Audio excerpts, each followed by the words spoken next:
नमस्कार, अटल न्यूज में आपका स्वागत है और मैं आपसे मुखातिब हूँ समीर अब्बास। तुम अपने पास रखो अपने सूरजों का हिसाब, मुझे तो आखिरी घर तक दिया जलाना है। ये शेर है प्रोफेसर वसीम बरेलवी का और इसी बरेली का एक क्षेत्र है नवाबगंज, जो बहुत बड़ी विधानसभा है और जिसका एक गांव है चैना, जिसके रहने वाले हैं मास्टर छोटेलाल गंगवार जी। वो किसी भी तारुफ और इंट्रोडक्शन के मोहताज नहीं है। उनकी जब ज़िंदगी की शुरुआत होती तो बड़ी मेहनत और मशक्क़त से उन्होंने एक शिक्षक के तौर पर काम किया। 1974 से एक शुरुआत होती है और बरेली के मशहूर कॉलेज में उन्होंने पढ़ाया। जब ये सिलसिला आगे बढ़ता है तो क्योंकि ज़िंदगी में बड़ा संघर्ष देखा था, वही उनकी ज़िंदगी में शामिल हुआ और साथी के रूप में सामने आया। सियासत में जब कदम रखा तो वह आगे बढ़ते चले गए और मुलायम सिंह यादव जी के बेहद करीबी रहे और सियासी चुनाव भी लड़ा।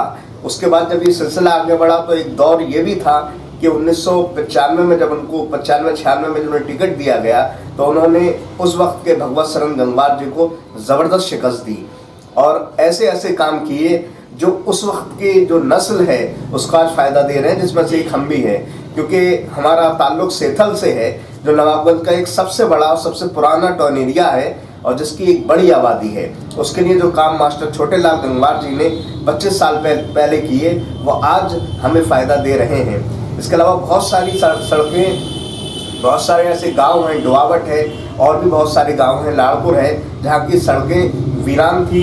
उनके अंदर एक नई रोशनी पैदा की मास्टर छोटेलाल गंगवार जी ने।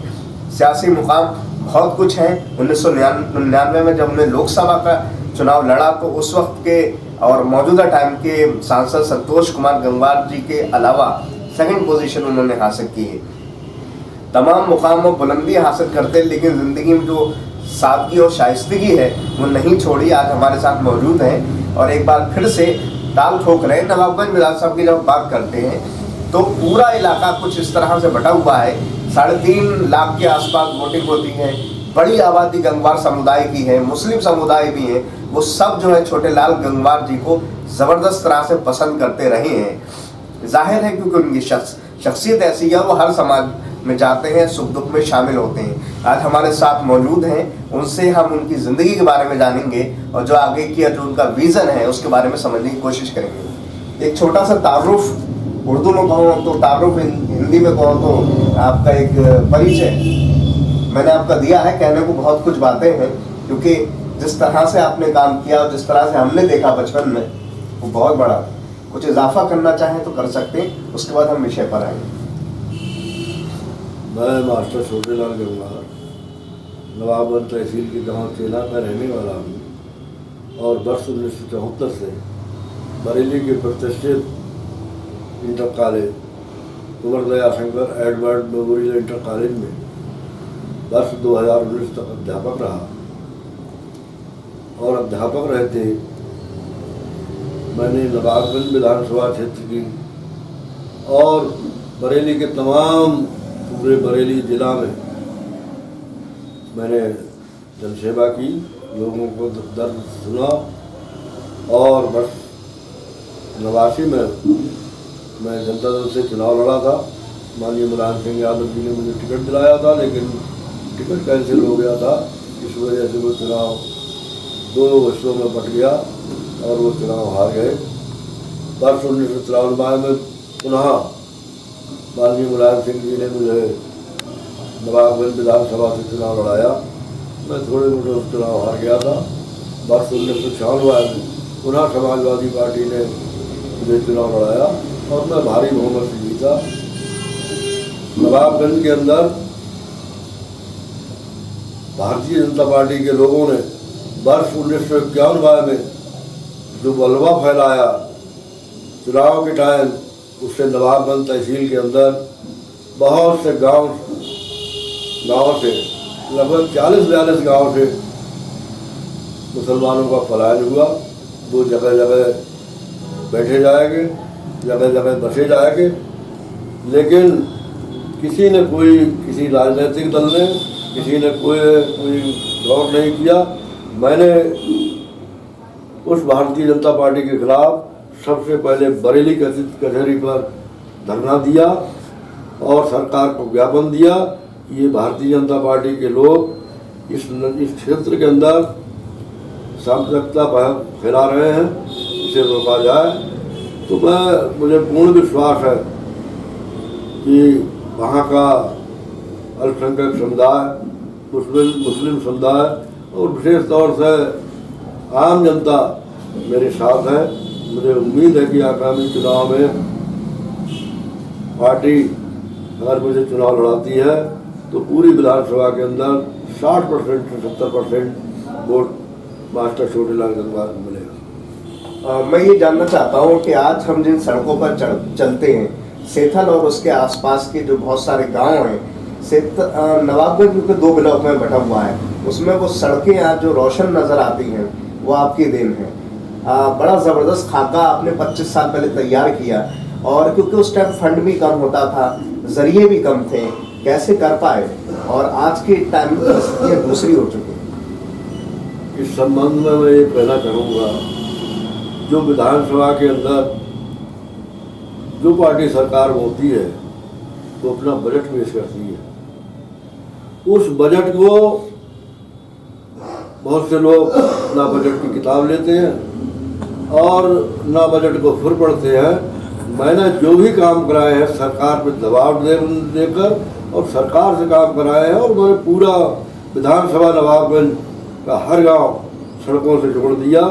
सरकार के पास केवल एक ही चीज़ की जरूरत है कि काम करने वाला हो, काम कराने वाला हो।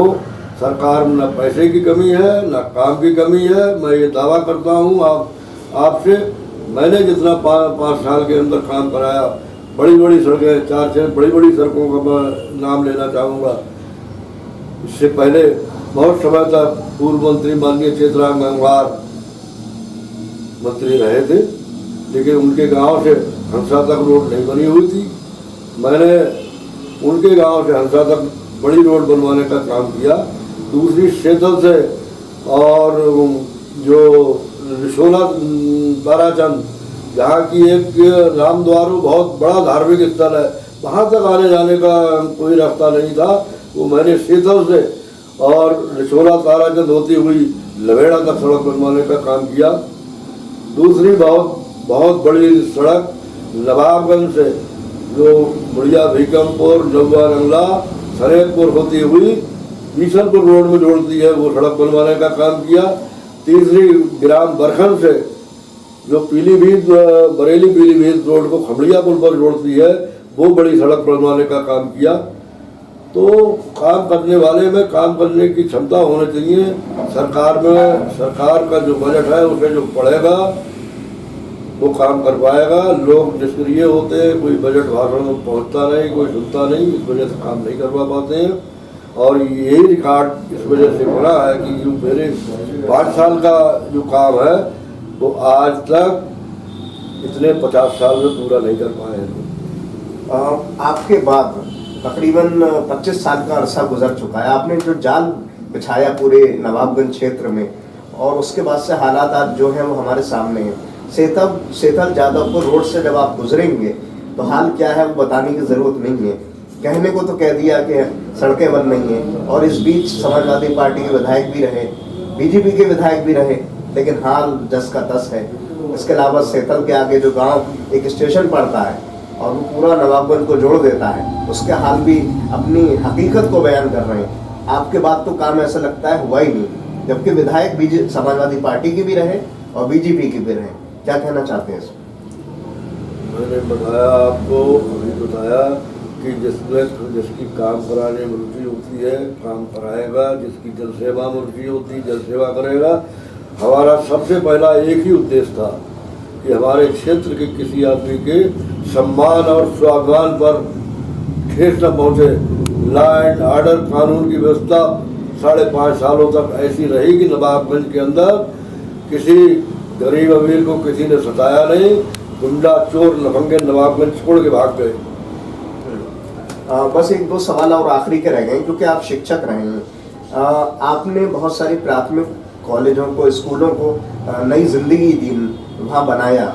लेकिन अभी हम पिछले कुछ अरसे की बात करें तो कई कॉलेज बने, ITI GTI नज़र आता है, लेकिन खुल तो गए, बिल्डिंगें तो बन गई, लेकिन चालू नहीं हुई। आप शिक्षक हैं, बहुत बड़ी कल्पना होती है, शिक्षक तो सब कुछ कर सकता है, क्या सोच रहे हैं इस बारे में? देखिए, मैं आपसे पहले भी बयान कर चुका हूँ कि ये भारतीय जनता पार्टी के लोग केवल झूठ बोलने का काम करते हैं और मीडिया जो है बिल्कुल झूठ छापने का काम करता है। ये हमारे देश का बहुत बड़ा दुर्भाग्य है। कुछ मीडिया वाले करते हैं कि मीडिया जो है वो प्रो गवर्नमेंट हो गया है जी, कुछ लोग गोदी मीडिया के हो गए। नहीं, वो प्रो गवर्नमेंट तो मोदी योगी सब आ गए गवर्नमेंट के अंदर। मतलब कुछ समाचार पत्र हैं, कुछ मीडिया है, और विशेषतर आज जो सरकार घबरा रही है, ये इलेक्ट्रॉनिक मीडिया, ये फेसबुक और इससे घबरा रही है, यही सब बयान कर पाते हैं। प्रिंट मीडिया तो बिल्कुल प्रो गवर्नमेंट। जानना चाहता हूँ कि 3 महीने का समय लग गया, क्या शिवपाल सिंह यादव जी रसपा वाले और अखिलेश यादव जी चाचा भतीजों गठबंधन हो पाएगा, और हो पाएगा तो कितना फायदा?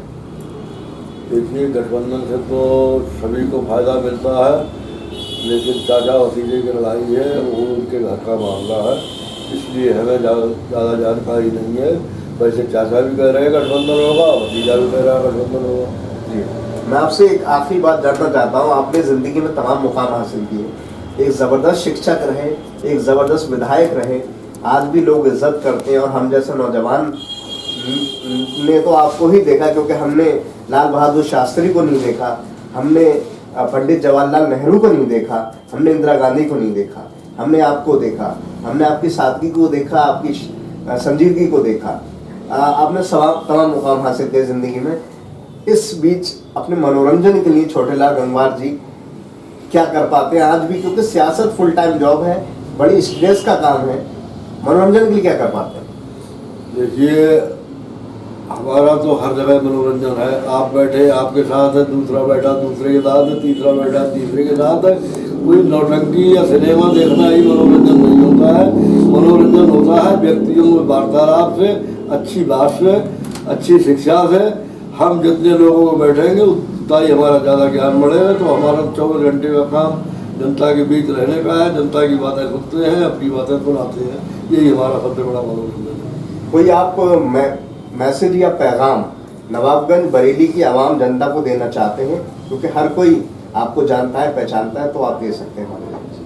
देखिए, हम आपसे ये कहना चाहेंगे, नवाबगंज की जनता, बरेली की जनता, प्रदेश की जनता, हमारा एक ही उद्देश्य है कि प्रसन्न रहें, लोगों को अपनी बात बताएं, लोगों की बात सुने, उससे ज्ञानवर्धन करें, यही सबसे बड़ा है। आज